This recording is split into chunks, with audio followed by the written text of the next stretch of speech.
না, বাড়িতে বসে থেকে ভাল লাগছে না। আমার সোনাটাকে একটু ফোন করি, সোনা কি করছে। তুমি বাসরে ঘরে আর আমারে হ্যালো হ্যালো, সোনা কি করছো?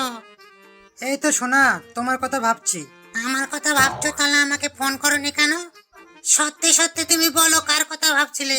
নিশ্চয়ই তুমি মামনি বৌদির কথা ভাবছিলে, তাই না? তোমার স্বভাব চরিত্র আমি জানি না বুঝি। মামনি বৌদি? মামনি বৌদিটা আবার কে? কেন, তোমার পান প্রিয় ঝোঁকা বেগুন? এমনি তো সবসময় কাঁঠালের আটার মতন তোমার সঙ্গে সিটকে লেগে থাকে, কখন যেন তোমাকে ফাঁসিয়ে দেয়। বলে দিলাম খবরদার বেগুন সুন্দরীর সাথে মিশবা না। ওর স্বভাব চরিত্র খুব খারাপ।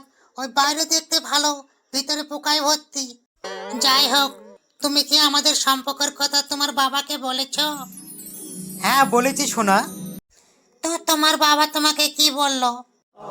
বাবা বলল ফুলকপি খেলে গ্যাস হয়, তুই বেগুনকে বিয়ে কর। তার মধ্যে বেগুনের দাম বাজারে সবসময় বেশি থাকে, তাই বেগুনকেই বিয়ে কর। তো তুমি কি বললে? দাঁড়া, ফুলকপিকে একটু খেপে দেই তো। আমি আর কি বলবো সোনা, বাবার উপর তো মাতব্বরি করতে পাবো না। বাবা যার সাথে বিয়ে দিবে তাকেই মেনে নিতে হবে। জানোয়ার, কুকুরের বাচ্চা, শুয়োরের বাচ্চা, প্রেম করবি আমার সাথে আর বিয়ে করবি পোকড়া বেগুনকে? তুই এখনই আমার সাথে দেখা কর। তুই বিয়ে করবি না, তোর বাপ বিয়ে করবে।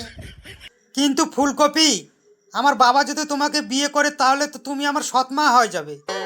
দেখ বাঁধাকপি, এখন কিন্তু আমার মাথা গরম আছে। এখন কিন্তু আমার সাথে ইয়ার্কি মারিস না, নলে তল পেটে এমন লাথি মারবো, শুধু পেচ্ছাপ করবি, জীবন আর বাবা হতে পারবি না। ফুলকপি রাগ করে না সোনা, আমি তো তোমার সাথে ইয়ার্কি মারলাম। বাবা মেনে নেক বা না নেক, আমি তোমাকে ভালোবাসি, তোমাকেই বিয়ে করব। তাহলে আজকে এখনই এই মুহূর্তে আমাকে বিয়ে করতে হবে, নয়তো তুমি যেমন বেগুন সুন্দরীকে বিয়ে করতে চলা, আমিও তেমন সত্যি সত্যি গাজরকে বিয়ে করে ফেলবো। লক্ষ্মী সোনা রাগ করে না, আমি তো তোমার সাথে ইয়ার্কি মারলাম। আমি ইয়ার্কি ফেয়ার্কি কিছু বুঝি না। তুমি আজকে বিয়ে করলে করো, নয়তো আমি গাজরকে বিয়ে করে ফেলবো। তখন দেখবা জ্বলবা আর লুচির মতো ফুলবা। হ্যাঁ।